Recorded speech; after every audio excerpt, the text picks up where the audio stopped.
আপনার ফেসবুক অ্যাকাউন্টটি খুঁজে পাচ্ছেন না বা কিভাবে খুঁজে পাবেন খুব সহজে সেটাই আমি আজকে আপনাদেরকে বলবো।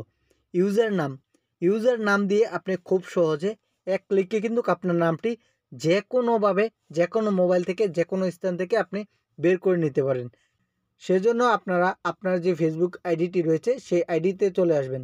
ফেসবুক আইডিতে চলে আসার পর এইখানে আপনারা 3 ডট অপশন দেখতে পারবেন। এই 3 ডট অপশনে একটি ক্লিক করে দেবেন।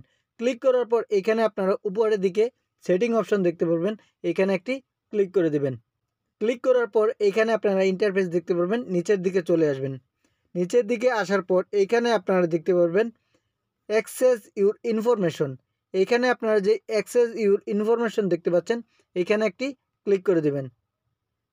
ক্লিক করার পর এরকম একটা ইন্টারফেস চলে আসবে। এইখানে আপনারা কন্টিনিউতে ক্লিক করে দিবেন। কন্টিনিউতে ক্লিক করার পর আপনার এরকম একটা ইন্টারফেস শো করবে। এখানে আপনারা পার্সোনাল ইনফরমেশন লেখা রয়েছে, এখানে আপনারা একটি ক্লিক করে দেবেন।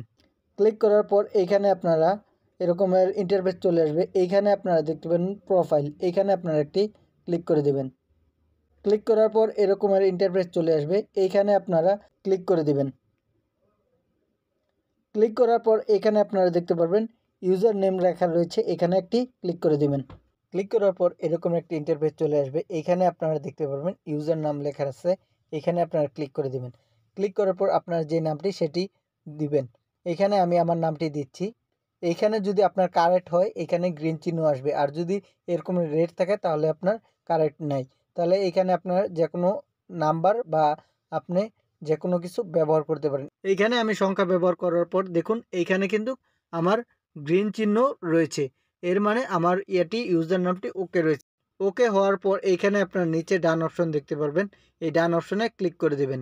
এখন থেকে আপনি চাইলে কিন্তু খুব সহজে আপনার যে কোনো ফেসবুক অ্যাকাউন্ট থেকে আপনার নামটি খুব সহজে এই নামে সার্চ করলে পেয়ে যাবে। এভাবে চাইলে কিন্তু আপনি ইউজার নাম সেট করে নিতে পারেন। এরকমের ইন্টারেস্ট ভিডিও পেতে আমার চ্যানেলটা সাবস্ক্রাইব করে দেবেন এবং ফেসবুক পেজটাকে ফলো দিয়ে রাখবেন।